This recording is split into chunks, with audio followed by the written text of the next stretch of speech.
Hey guys, welcome back to the channel. If you're new, welcome aboard. I'm Evan Singer, one of the co-hosts of The Par Train, and in case you're new, we help frustrated golfers enjoy the ride again. We're all about the mental game and helping you get out of your own way. This podcast is a real treat, okay, for all you people wanting to go to Bandon Dunes or planning on going to Bandon Dunes or dreaming about going to Bandon Dunes. This podcast is for you. I talk about all the first-timer mistakes, all the first-timer tips, the do's and the don'ts. And so I'm gonna get you straight to this video. If you find it valuable, do us a solid, hop aboard the channel, subscribe, like the video so that you don't miss out on any other ones, and we'll keep your golf game on track. All right, let's get to this podcast. Thanks, guys.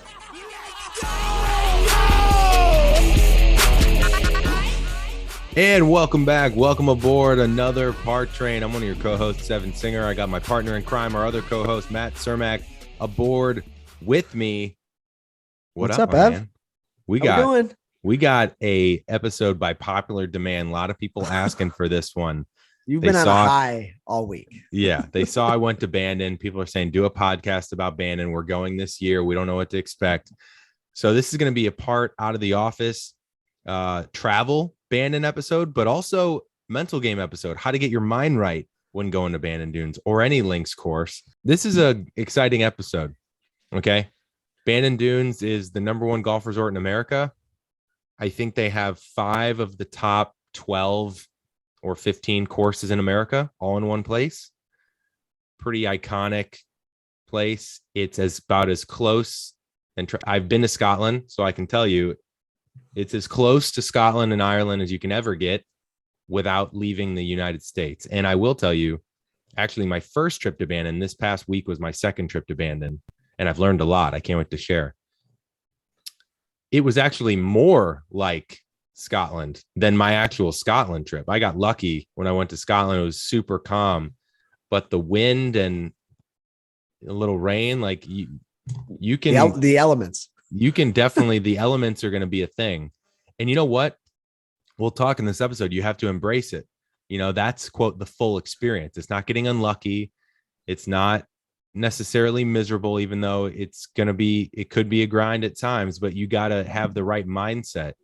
But we'll get to that. First, I want to start everybody off with some things I've learned after my second trip to Bandon. I want to try and give you, we have this series called Out of the Office, and it's when we travel and we give you guys our take on what you need to know when you go to a new travel destination. And so, well, Ev, we like learnings, right? Yeah. It's learnings. Yeah. It's learnings. Yep. So I'm just going to dive right in. Okay, Serm, and I want you. So actually, I'm really excited because Serm hasn't been. So I want Serm to be you guys. Anyone that hasn't been, Serm's going to be your voice, and you're going to clarify things that aren't clear. You're going to dig in. You're going to ask me questions as I go. Okay, I've got a long list. I'm taking notes right now, Ev. Oh, perfect. He literally has a pen and paper out right now. I see him.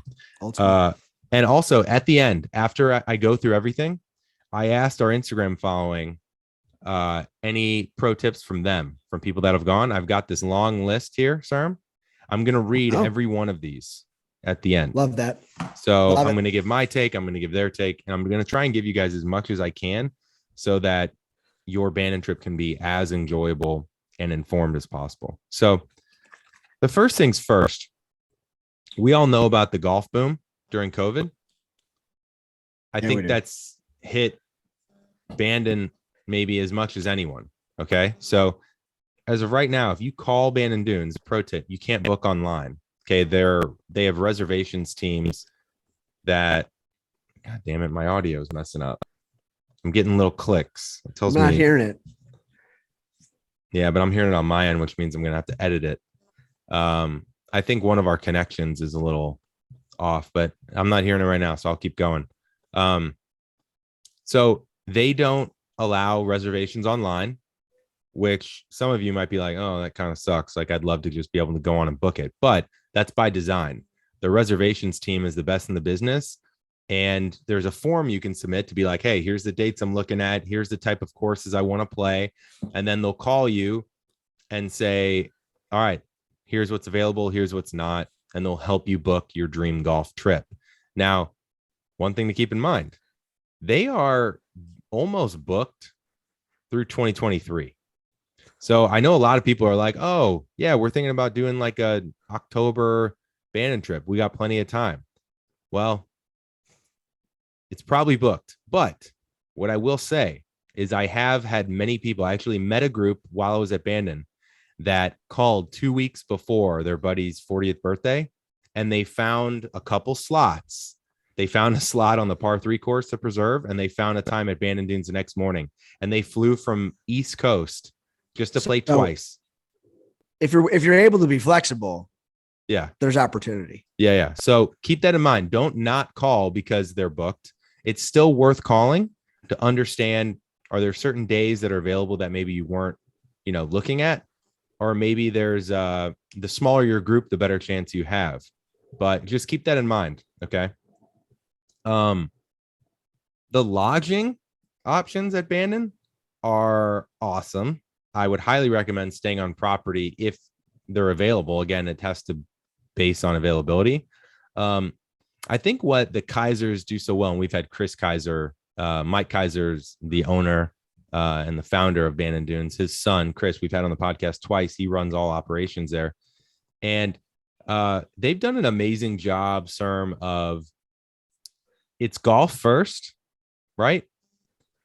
Like the way that a dream golf property like Bandon Dunes, Sand Valley, Cabot, what they do is a lot of resorts take the best views and they reserve that for hotel rooms or the clubhouse. What Mike Kaiser did is he wanted the best land to be used for golf holes.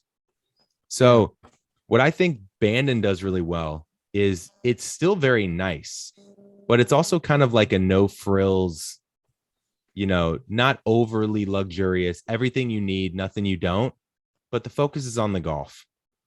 And you feel that when you walk in. Everyone there is on seventh heaven. It's all about the golf. It's top-notch golf. The conditioning is amazing. The course is in top-notch shape, and they do it right. So lodging, they've got a bunch of different options. They've got these new cottages on the lake that are really nice. If you got a bigger group, it'd be super nice to book one of these cottages, with like 4 bedrooms in one house with like a central area, a lake view. There's also these, what I stayed in my first time were these really cool double cabins where you're in the woods. So you're kind of secluded. You call a shuttle in the morning, shuttle picks you up, takes you to whatever course you're playing or the range. And I stayed in a double cabin. So there was 2 right next to each other. I stayed with my buddy Todd. His dad and brother were next door. So we just walk across, hang out in both, but super cool. It's like you got your own cabin, but it's a single room. So there's a lot of different properties. I'm not going to go into crazy detail about all the lodging options. There's a ton of options. It all depends on availability, but based on the size of your group, the cost that you're trying to stay within, they've got a ton of options. Now, I will say, I stayed at Bandon Inn off property, my second trip, because it was the only available thing. And Bandon Inn was pretty cool. Okay. It overlooks Old Town, Bandon, water view, not crazy expensive, like $230, $200 a night. It's pretty good. So not unreasonable. And I will say you get the full experience staying on property for sure, because it's just so easy to get home and you can stay late in dinner and even walk back if you want or take the shuttle. But there also was something cool of driving 12 minutes in each day.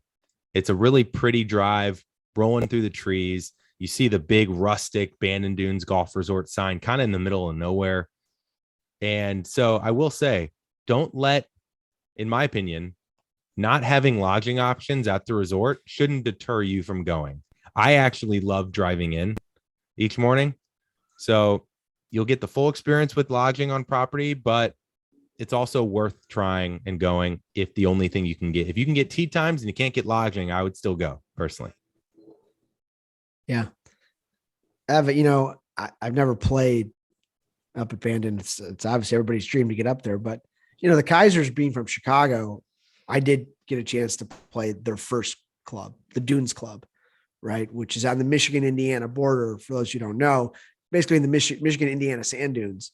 And it was the first club they ever did. It was 9 holes. It's still there. And you play it twice from different tees, right? So that was like, there's a detail. It's a simple detail, but it's different. And the place is very secluded. It's like you can't find it. You got to ask people when you're back in the woods and back in the dunes. The clubhouse is really small and they have a burger and a sandwich and that's it, but it's really good. So what struck me about, my experience there, this is the Kaiser way, is the simplicity. But why the simplicity is so done right, Ev, whether it's details, whether it's the food, whether it's the drink, whether it's the caddies, whether it's the design, like talk about that a little bit, because it's so grand when you're out at Bandon, right? It is so grand and like stunning, but at the same time, it's very simple. And they seem to really blend that better than anybody. Yeah, I think friendliness and approachability is key, and you feel it as soon as you walk in. Because think about this. So I'm like, you're spending a decent amount of money to get there. Okay. Now, one thing I should say, I just tweeted this last night. A very important thing to know. First round, full price. I think most rounds are around $250, $300 for full price. Second round, you should at least do $36 a day. Second round, half off. Okay. Third round, free. Fourth round, they pay you $100. They give you $100 bill. So pretty cool. Like I wouldn't recommend it. Is it $100 like credit to the pro shop or something? Or no, like... $100 bill. They give you $100 bill. Well, but it's stuff like this, right? Like yeah. So it's little things like that where they know you're trying to get as much in as you can. Now, I will tell you, you need to be aware that walking 36 a day is a lot. Okay. It's helpful if you have OluKai shoes, which we'll talk about. But yeah, really comfortable, but it's a lot. Okay. And actually I got this pro tip from someone, which I don't drink much these days anyways, but they actually made seltzers here and there every now and then. At the wedding, I'll be letting them fly.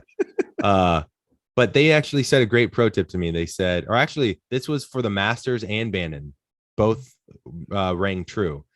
Don't drink early and actually it's helpful to not really drink during your round. And I know some people want to, and it's fun. And hey, if that's what you want to do, go for it. But I will tell you, just take it slow.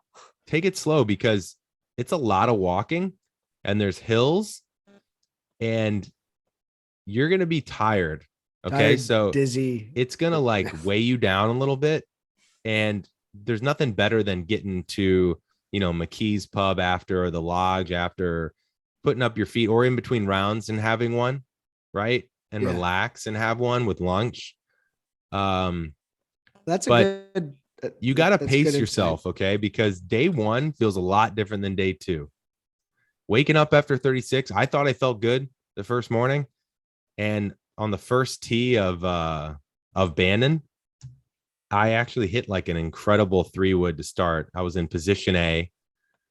And the idea of like committing and hitting down on a wedge on a really tight lie to an elevated green, I just scolded the hell out of it because my body was like, what are you doing? I didn't warm up, so you're going to be stiff. So really, I guess the point of this is to pace yourself, right? But to your point about approachability and friendliness, everyone that works there knows that you're on a dream trip. Yeah. So they are so friendly, approachable. There's probably guys that belong to country clubs that come that make a lot of money, and they're not going to grab your bag and bring it to the front, right? This is not a country club vibe. This is, you can wear whatever you want. And it's all about the golf.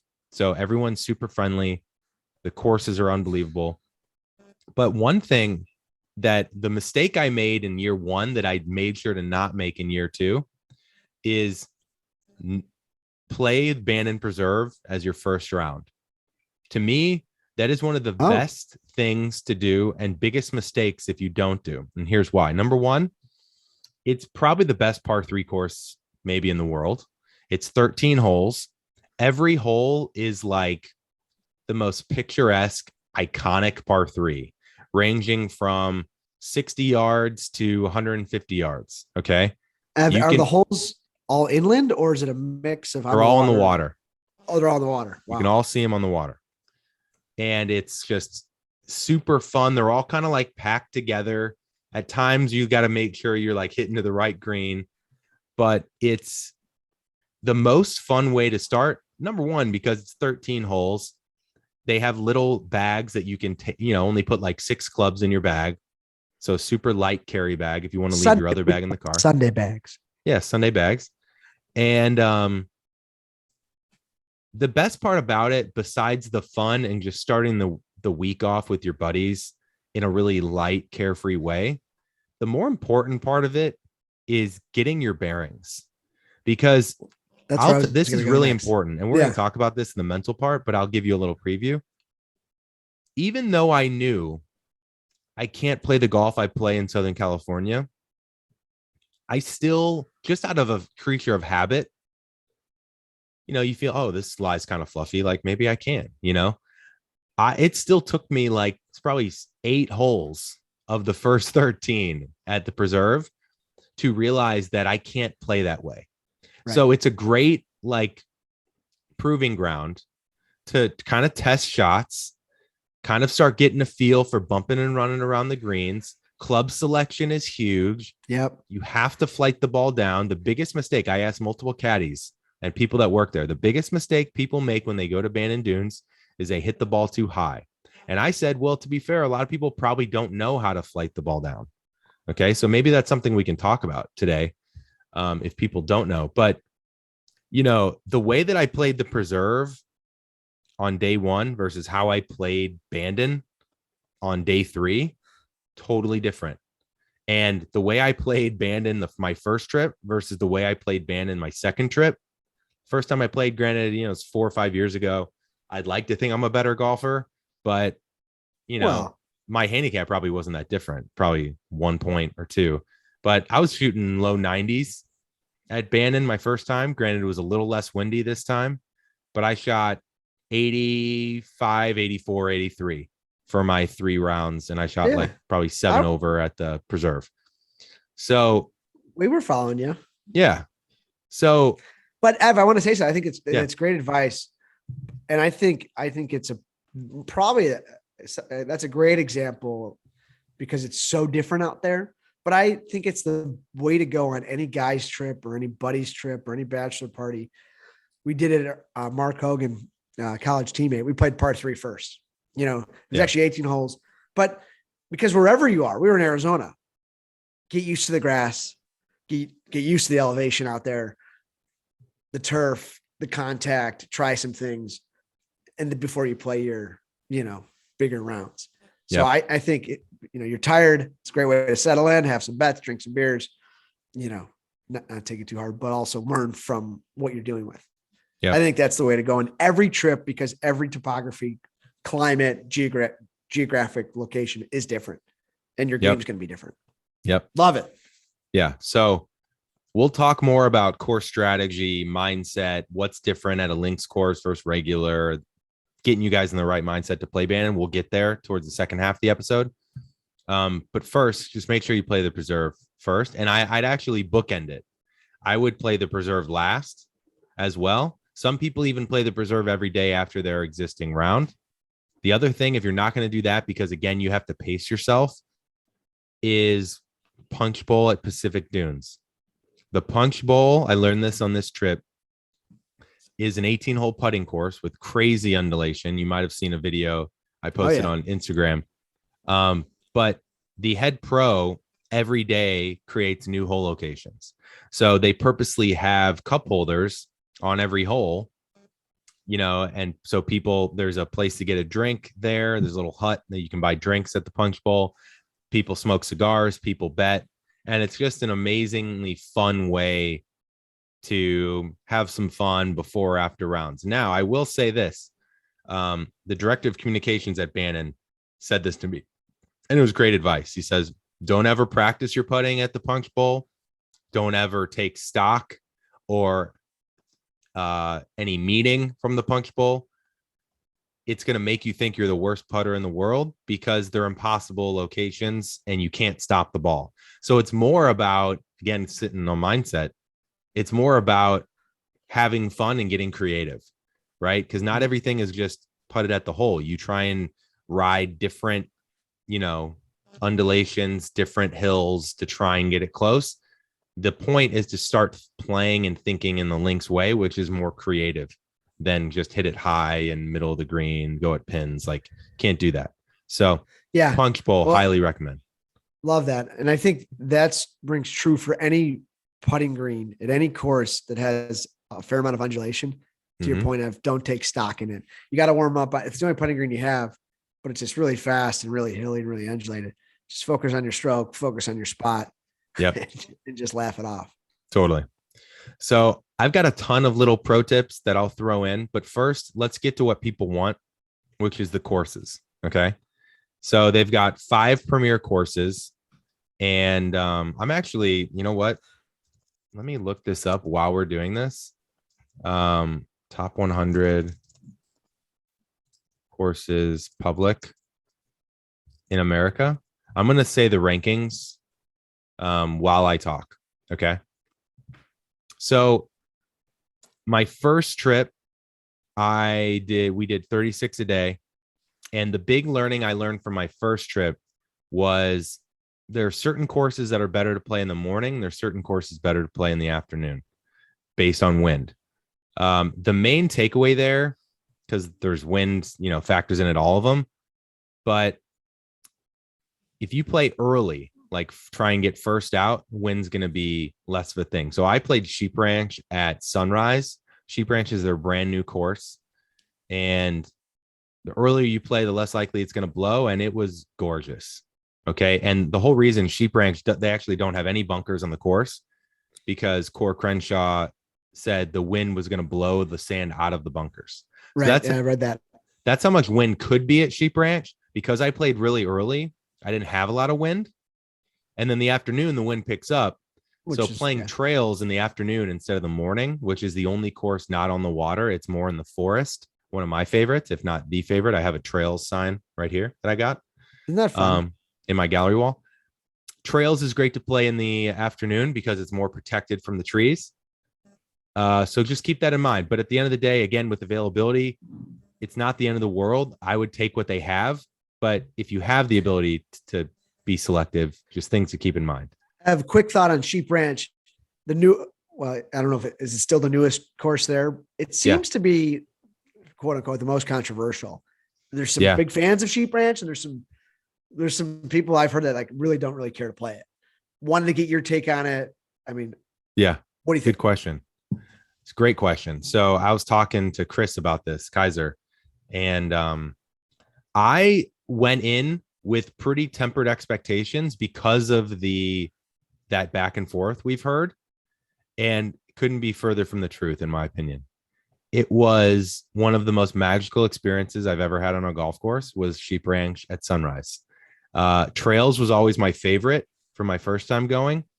Sheep Ranch rivals that now. I will tell you this, sir. One of the best days in golf I've ever had, probably top 3, was morning at Sheep Ranch at sunrise, sunset at Bandon Trails. Wow. And I kind of had the day in between to do whatever I wanted and rest. And honestly, one of the guys in the pro shop joked to me. He's like, do you know how big of a gap you have? 6:50 and 4 p.m. as my 2 tee times. I was like, yeah, that's all I could get. And I've got stuff to do in between. But it's it was honestly great, actually, too. Kind of nice because I didn't get as tired because it felt like I hadn't even played, versus going right out again. It's nothing worse. That's a problem with guys' trips. Too much rushing around in beautiful places. Yeah. You got to literally take in each course and in between. Yeah. Have lunch, walk the property, talk to people, see things you haven't seen. Right. Yeah. Love it, Av. Yeah. So Sheep Ranch, I like to rank my courses based on how many times I stand on a tee box and go, wow. And I said that at Sheep Ranch, 13 or 14 of the tee boxes. I mean, they've got one of the most iconic holes. It's very Pebble-esque where you hit over the like a canyon. They've got infinity greens. The first hole, you walk out. It's maybe one of the coolest opening holes I've ever played. You walk out and it's just, you're walking into the ocean. There's this infinity green down the hill and it just reveals itself to you. And these ghost trees are, are kind of framing each fairway. I mean, it's a truly beautiful thing. So I thought you're all in. You're all in. I'm all in on Sheep Ranch. To give you guys context, why it's gotten a little controversial. Some people don't like 18. I had 112 yards on 18, and it's a par 5. And Mike Kaiser, especially because it can be pretty windy there, he thought it'd be kind of fun to give the golfer a little bonus at the end of the day, a little feel good moment to walk off the course. Yep. And it's a very short par 5. Some people are like, that should be a par 4. But honestly, I forgot it was a par 5. And I I thought I had to 2-putt for par, and I ended up with a birdie. And I was like, wow, that is kind of fun. Like, more places should do that. Just kind of, nodding to the fun of it. And keep this in mind, sir. This is huge. Yep. Okay. The best thing I ate at Bandon was at Sheep Ranch. There is a pastrami sandwich with sauteed onions and a little kick peppers, with some horseradish, I think, on there, and some mustard, if you like that. Yeah. With this they put it in this brown, like, newspaper bag with, like, it almost looks like Bandon newspaper with a little iconic Bandon sticker, little grease coming through the paper. And you open it up, and it's this perfectly toasted brown buttery bread with this pastrami sandwich. You have to get the pastrami sandwich when you go to Sheep Ranch. Well, Ev, that makes me think about one thing. And for the listeners, how many different clubhouses are there? And if pastrami is known for Sheep Ranch, is there what's known for the other courses? Because again, back to the simplicity, but the greatness of, like, food, drink, and the themes, right? Yeah. So that's a good question. And this was a great pro tip I got from someone on Instagram, that I made a mistake of my first trip that I made sure I didn't the second trip. Don't buy stuff from pro shops until you go to every one. Every course has its own pro shop with its own merch. So there's a Bandon Dunes logo for the Bandon course, which is what everyone knows. There's a Sheep Ranch logo. Every course has its own logo, has its own merch, has its own food. So Bandon Trails course, which is where the par 3 course is too, they kind of have like this Korean food vibe. So there's like a little bit extra flair there. At the main course, there's like McKee's Pub and the Lodge, where it's, a little bit more bar food, traditional. So every course kind of has its own thing. I hear the chili is really great at the Halfway House. It was out when I was there, for Bandon. But every course kind of has its own thing. So keep that in mind. But Sheep Ranch was super special. Cool. All right. We're all in with Sheep Ranch. We just had to kind of clear the air a little bit. Yeah, let's clear the air. Sheep Ranch was one of the greatest courses I've ever played. And personally, that's my opinion. But Sheep Ranch Trails, if you guys can do that combo, it's truly a magical combo. I highly recommend it if you can make it work. Now, let's take a quick break. Before we get back to the show, we got to say a quick word from one of our new sponsors, OluKai Golf Shoes. Now, the reason I'm bringing up OluKai right now is because I did something that people say you shouldn't do at Bandon. I took brand new shoes out of the box that OluKai sent me. No time to break them in. They say they're the most comfortable golf shoe. Okay. What I did is I put myself and my flat feet on the line for you guys, and I put them to the test. Even the marketing director, Melissa, at OluKai said, you're kind of crazy for doing this, but it'll be great content. So go for it. Okay. You're really doing it, Harry. Oh, we're doing it.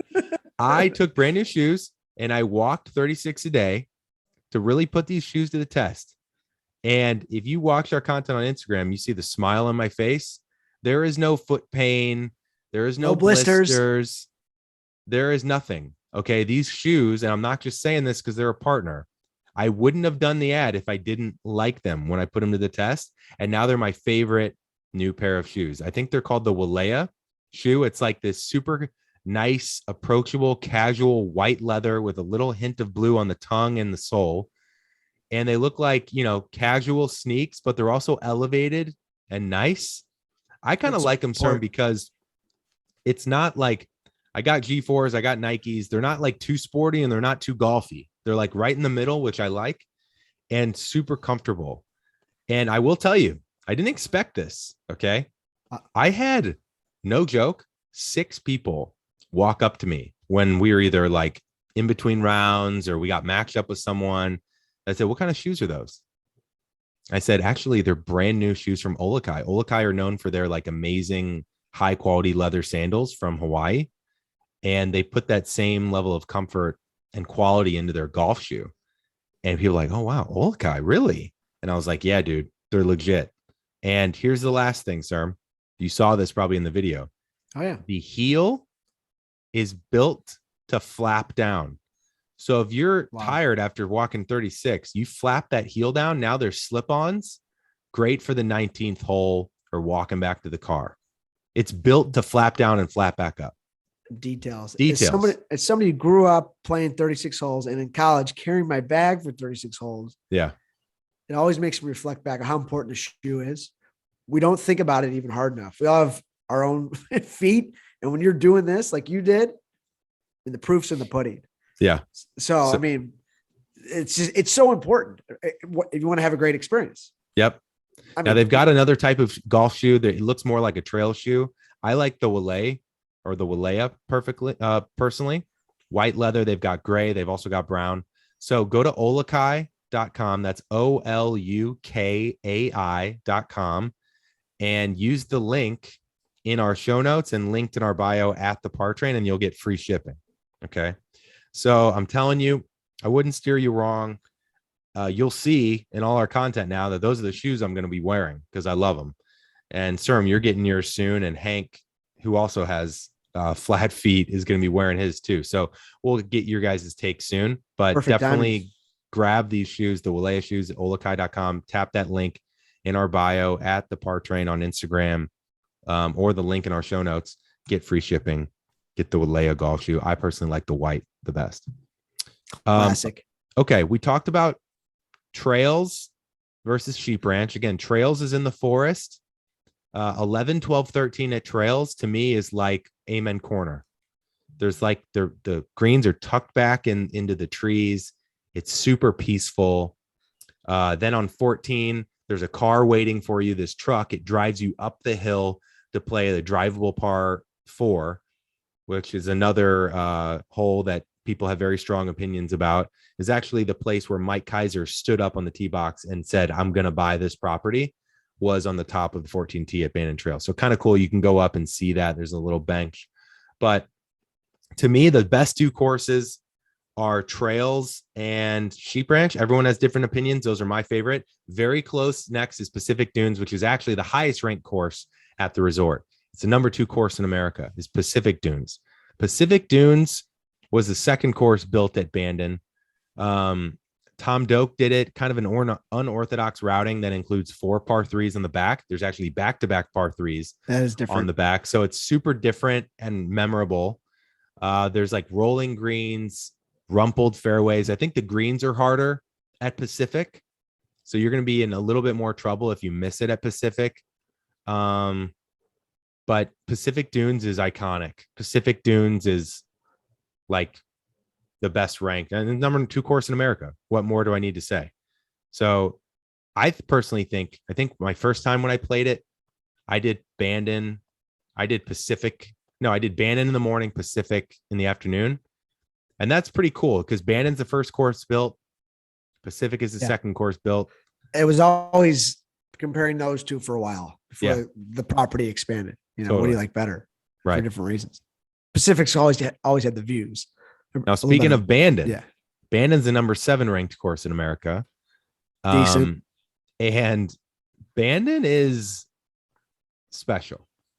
Bandon, I think it's just cool feeling to play the first course, the course that kind of started it all, right? There's a lot of fun. I think what's great about links golf is the way it looks off the tee is not how it looks when you get out there, right? It's deceiving at times. You're always given optionality, which I appreciate in course design. Is you can hit 3-wood and driver, you could hit 5-iron, right? And sometimes the wind's with you, plays really short. Other times you're hitting driver 3-wood and it plays really long. But Bandon 7 ranked course in America, I rank a little bit lower than Pacific, but I mean, they're all unbelievable. Like literally every course you play, you're in awe. So if I had to play a course with Bandon, again, I'd match it with Pacific. But it goes well with anything because it's the original course and it's just a really special course. Okay. So we've talked about Trails, Sheep Ranch, Bandon Preserve, their par 3, Pacific, and what haven't we talked about? And Bandon. You haven't talked about Old Bandon. We haven't talked about Old MacDonald. Now, Old MacDonald, I believe someone told me this, has the biggest greens in the world. So I didn't actually get to play Old Mac my second time. And Old Mac and Trails are usually the ones that have the lowest rounds. Trails, I think, undeservingly, because it's just not on the ocean. So some people say if I'm going to go that far, I want to play on the water. But I think if you took Trails, and Chris Kaiser told us this, if you took Trails out of Bandon Resort, it would be ranked higher.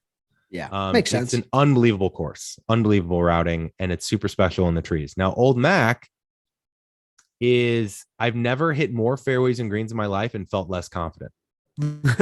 Because Old Mac, the greens are so big that the hole doesn't really start until you get on the greens. Okay. It's just it can be 3-putt city, and you got to be willing to putt and take your pitching wedge 9-iron or less off the greens, and you got to play it low. Okay. All the soil is super sandy. So super tight lies, sandy lies. You gotta play it low. Okay. Nothing wrong with playing it low, Ev. Yeah. Wherever you are. Totally. So I don't know. What would I max with Old Mac if you're going to play them all? I would play Old Mac later. Just because like I played Old Mac first, my first trip. And I don't know, playing your first time with those greens, it can be pretty debilitating, but it can also be confidence inspiring because you're going to hit a lot of fairways and greens. Like the fairways are so big, you're not going to lose a lot of balls. So it's up to you. I think you could max Old Mac with anything. Old Mac's my least favorite of all of them. Some people, it's their favorite. So you guys decide and play them all. And I forgot to say Bandon Trails is actually ranked higher. Trails is ranked 13th in the nation. Old Mac is ranked 12th.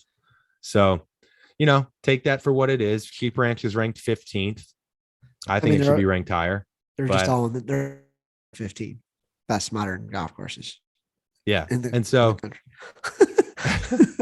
But think about that, right? 5 of the top 15 golf courses in America, all in one spot. So you really can't do it wrong. The only thing to keep in mind is what I said with wind and how you schedule things. But again, with the availability, schedule what you can, play what you can. Just make sure you play them all. Feels like a waste to go and not play them all. Okay. Caddies. Pro tip for caddies. Make sure, if you've never played there before, I would get 1 caddy per group as your 4 caddy. Yeah, you need that. Because you can push cart. Push carts are included, and you can push the your bag across the green. Like the wheels are so big, you can roll them across the green. You just can't leave them on the green. But I push carted all week, and it was totally fine. There's a couple holes like Trails going up to 14. Yeah, you're pushing it up a big hill, but most of the time it's pretty easy to do a push cart. Yeah, it's cool to walk with nothing. So if you want to do that, maybe your first time with a caddy, do it. I would recommend getting 1 caddy in the group. So then it's a little bit cheaper. You guys all play like, I think 40 or 50 a person instead of 100. Not bad. 150. So it's important for sight lines and putts and having someone guide you. If you're playing the course a second time, like I wish I could have played Sheep a second time, I don't think you need one personally, but I think it's very important for the first one. So up to you guys. The caddy definitely makes it a whole different game, right? I think people can get in their heads a little bit with caddies. It's harder sometimes to commit with a caddy if you don't really trust what they're saying, or it doesn't look the way they're saying because you're not used to seeing it. So just keep that in mind, but definitely take a caddy if it's your first time. McKee's is the pub by Bandon at the main lodge. Get the wings. The wings are really good at McKee's. Spicy? A little bit, yeah. Get the buffalo. Okay. Eric Lang and I both had our own plate of wings. I had a side Caesar, wings, and fries. Maybe the greatest combo. That's nice. It was really nice. But yeah, overall, that's kind of a breakdown of the courses. Clothing and weather. Bring everything. You got to have layers.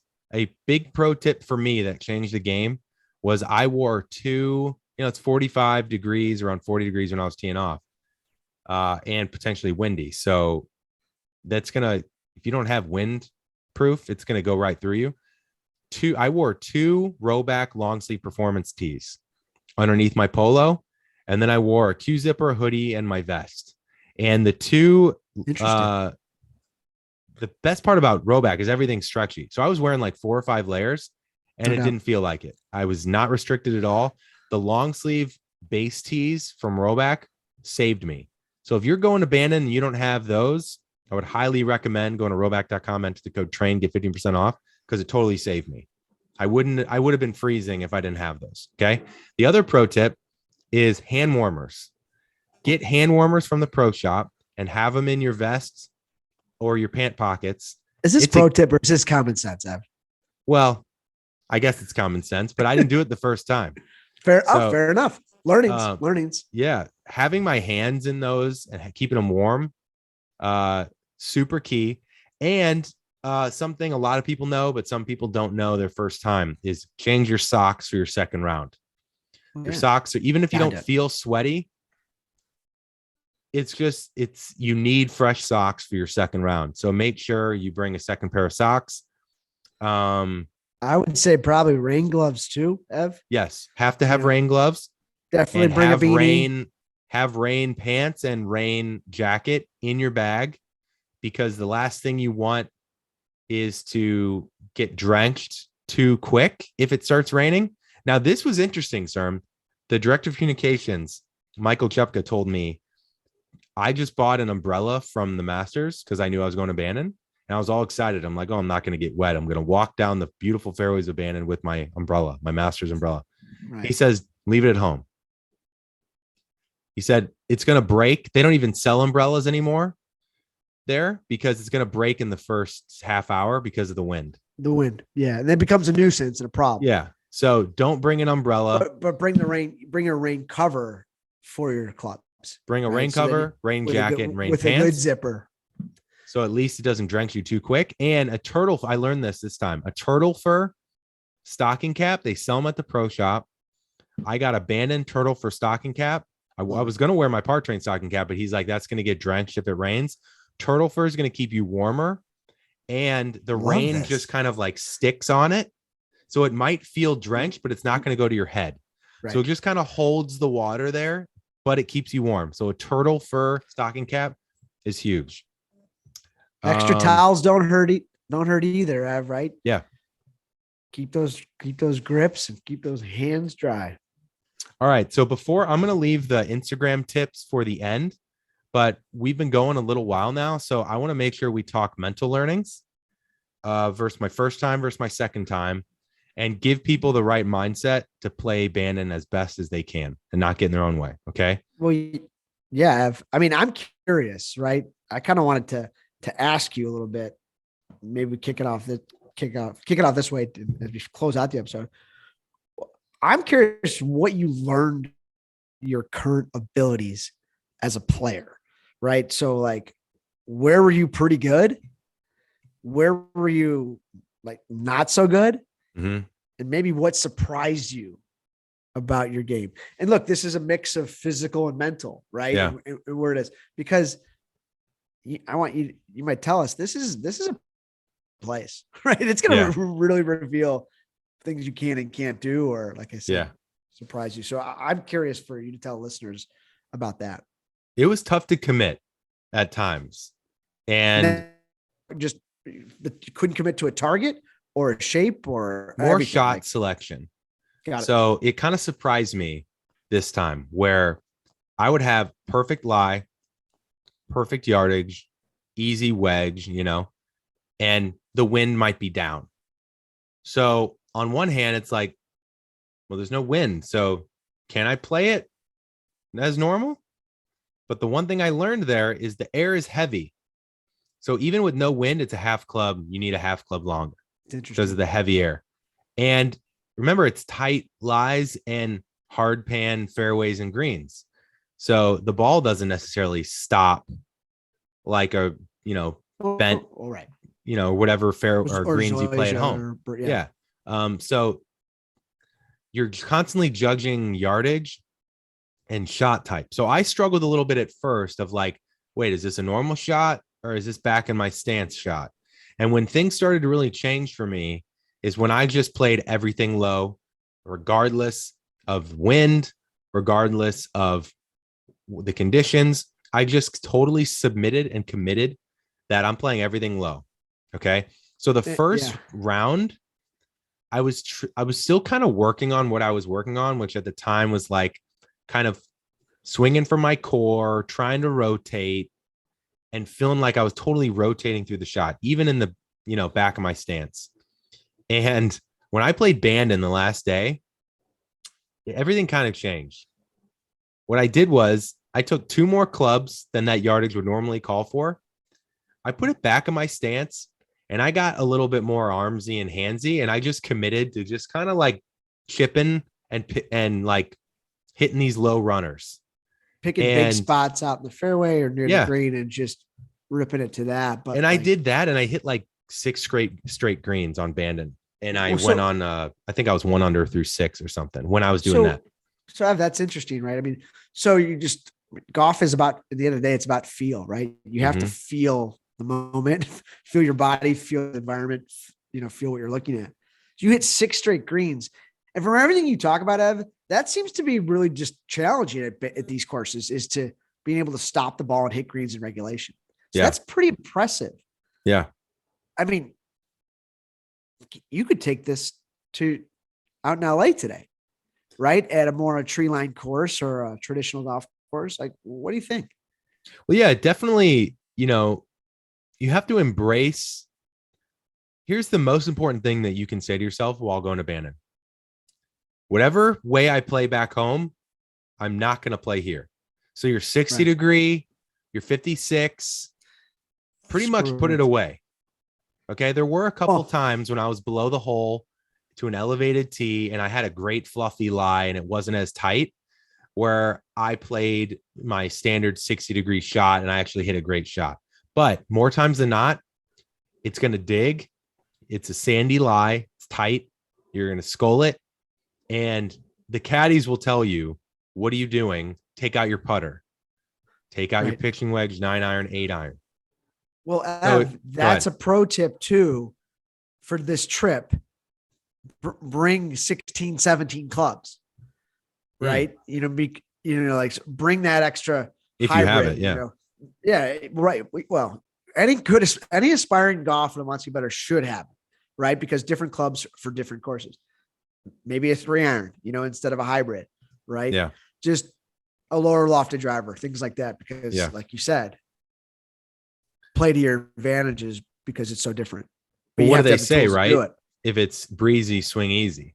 And the mistake I made my first time is it was a lot windier my first time going to Bandon.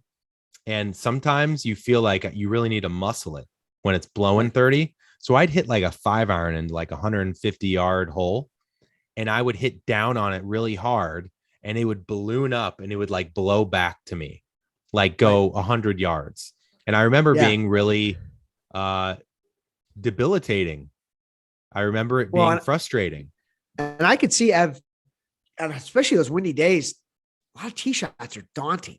Yeah. Right. So back to the equipment for a second, bring a 13-degree 3-wood, right? And hit that all day. A lot of 3-woods are at 15 degrees.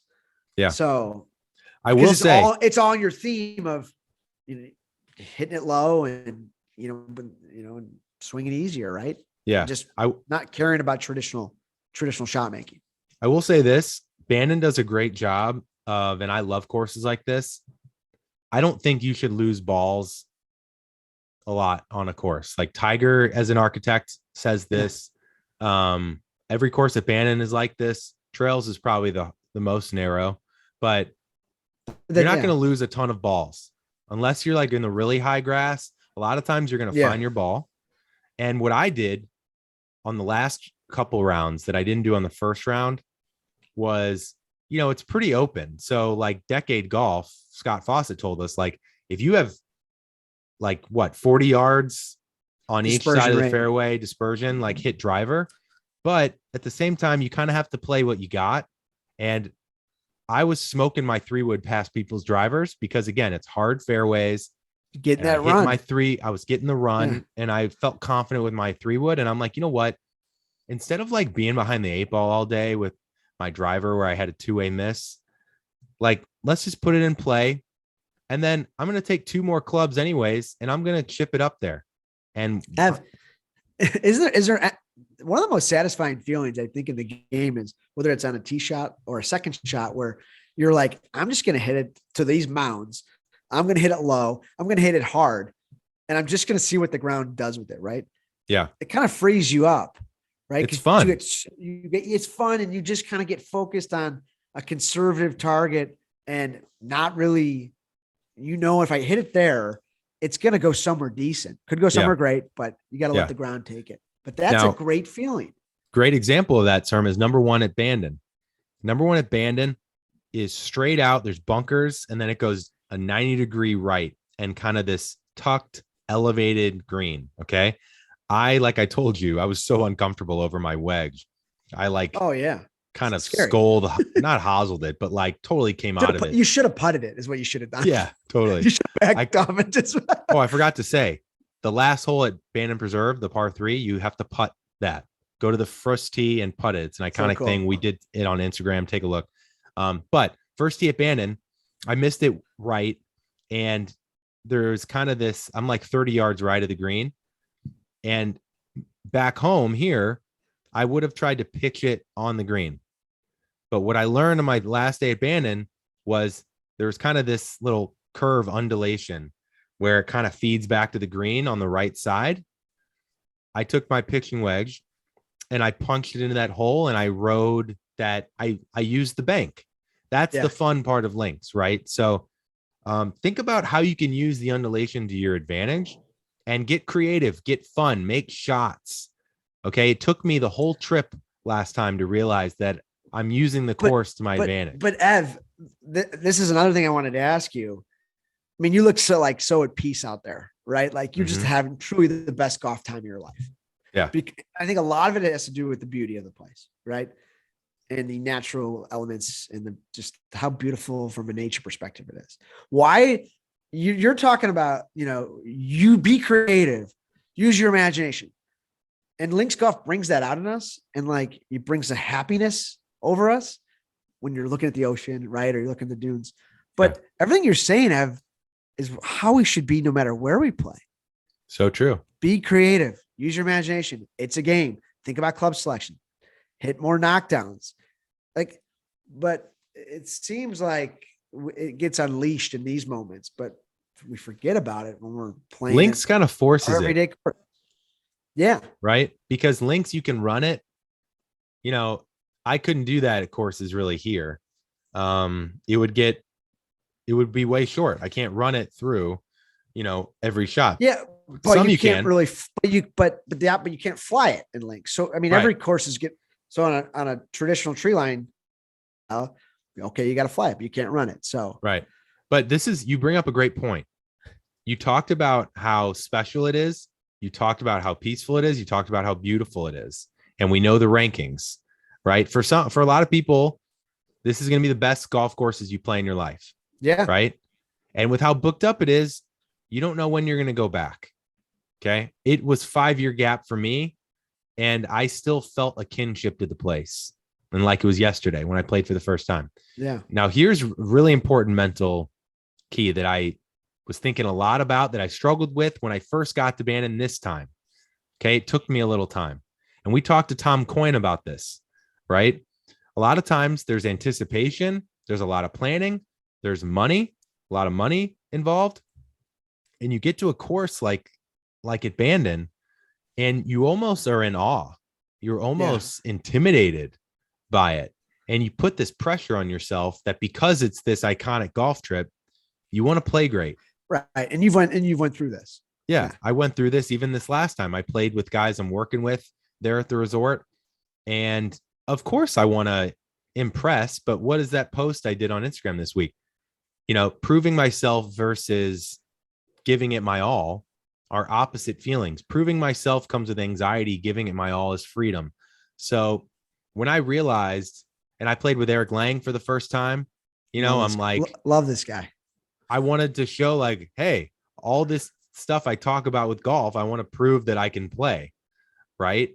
And that was getting in my way. So the one thing is pay the respects to the course, acknowledge that you're there, but also like embrace the shot making more than the score. Okay. You might find yourself in some elements. Tell yourself that, okay, now I'm getting the full experience instead of getting down, you might not have calm, perfect conditions. That's the part of the experience. Well, right. And I think, we talk about like, I love the line for this kind of golf. You just got to laugh. Now we can agree that that's maybe not the case for other places. Like that's not always the right attitude for everybody, but that's what you got to do. Yeah. Because the golf course you might get unlucky and get, but you might get really lucky on these courses too. If you just kind of, throw your hands in the air attitude, right? You're going to get rewarded in ways you'd never even thought. And you might get, penalized in ways. But that's it. Yeah. That's what this is. That's what links golf is. Right. And look, my first day, I played with these three great guys from the East Coast celebrating one of their buddies' 40th birthday. And this was their first time there. One of their 2 rounds was the par 3. They were treating the par 3 just like you would treat Pacific, the number 2 ranked course in America, because it was one of their 2 rounds.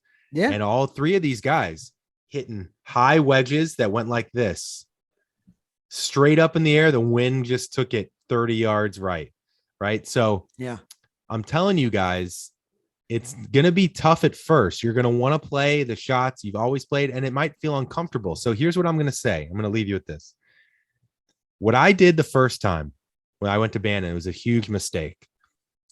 When you got an important trip or an event, you're kind of trying to peak, right? So you're going to the range more. You're working on your swing.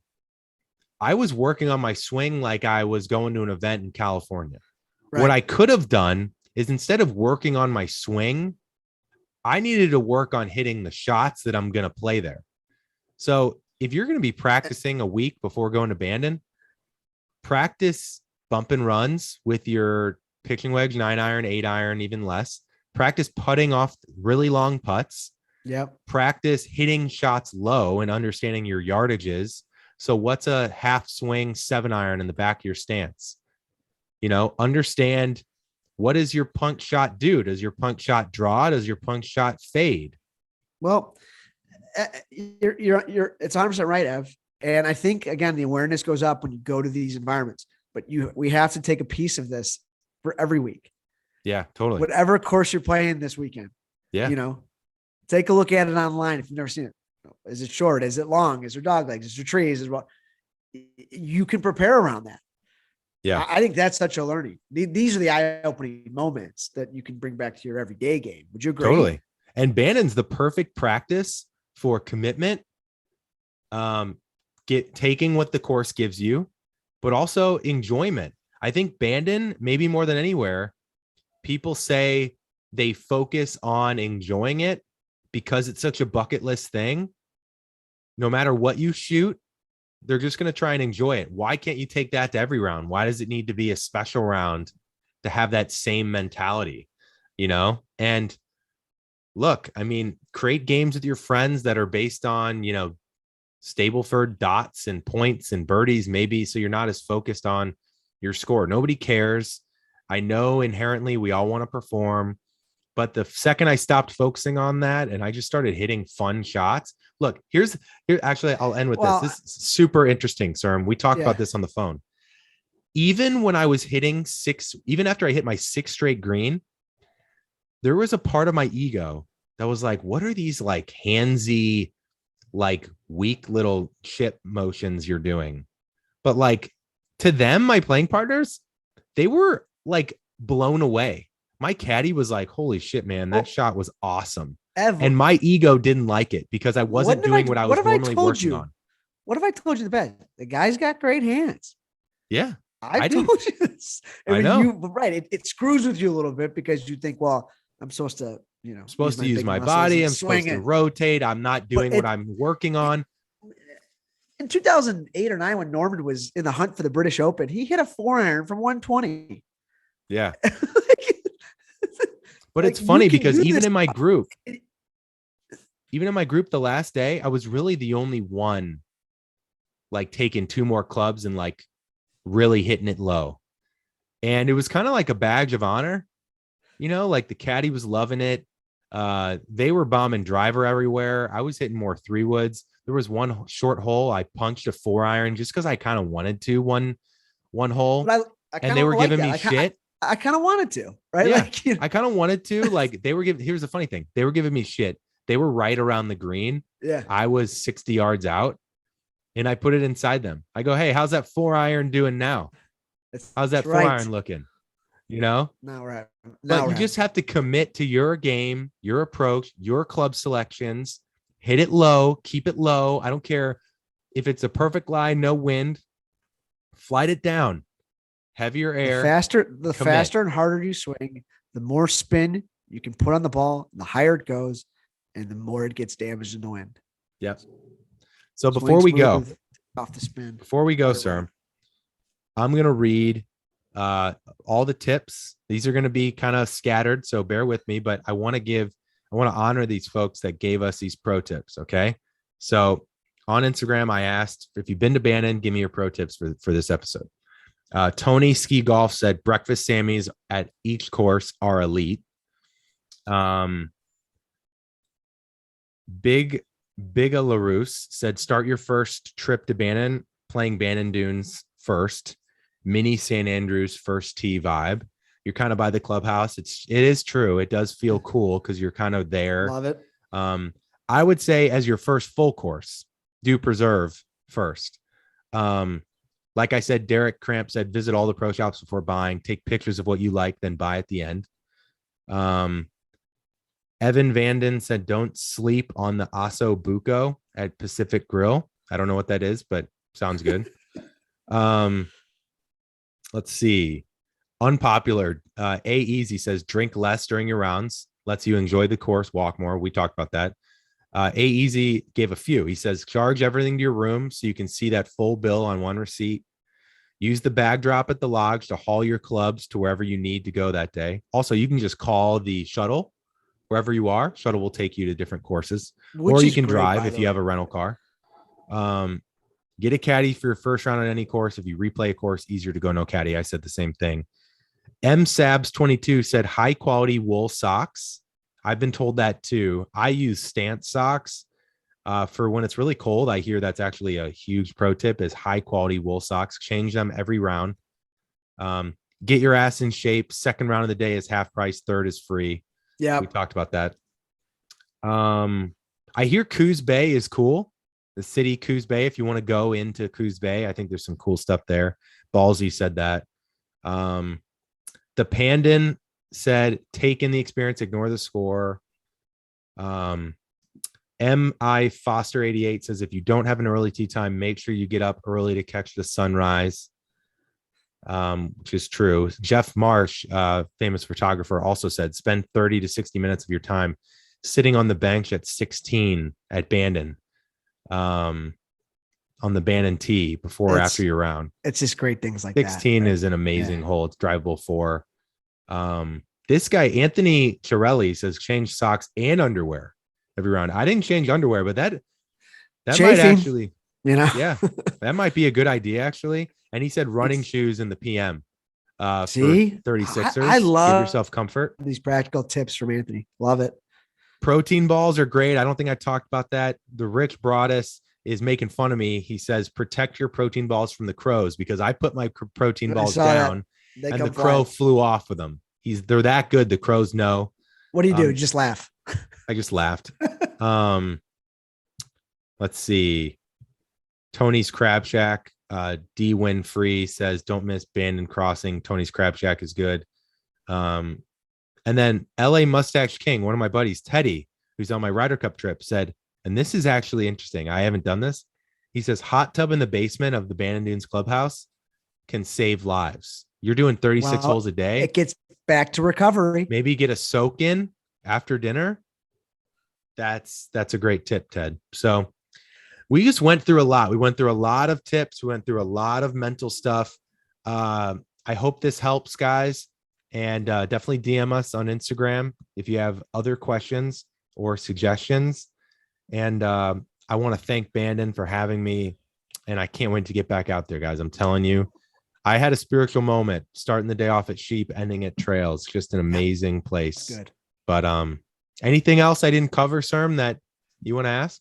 No, this is great. I love the second trip perspective of it all. Just makes me want to get there even more. So, well, we'll get there together at some point. Yeah.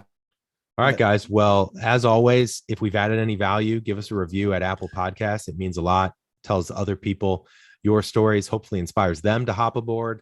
If you're not following us at the Par Train on Instagram, Twitter, TikTok, we're posting there multiple times a day. Stuff we don't talk about on the podcast will be there. So if you don't have time to listen to a podcast, you can get a little boost from an Instagram post or a tweet before you're around. Just have some fun. And no matter how you're hitting it, no matter how much money you spent, no matter how long the trip was to Bandon. Oh, I didn't even mention. I flew into Eugene. You can also fly into Portland. Portland's a 4-hour drive. Eugene's a 2.5-hour drive. I would recommend Eugene just for the shorter drive. And it's also cool, college town with University of Oregon. So keep that in mind. But no matter how long your trip is, no matter how much money you spent, no matter how squirrely you're hitting it, no matter how hard it is to commit at first, what do they got to do, Sam? Just enjoy the ride. Enjoy the ride, guys. Take care.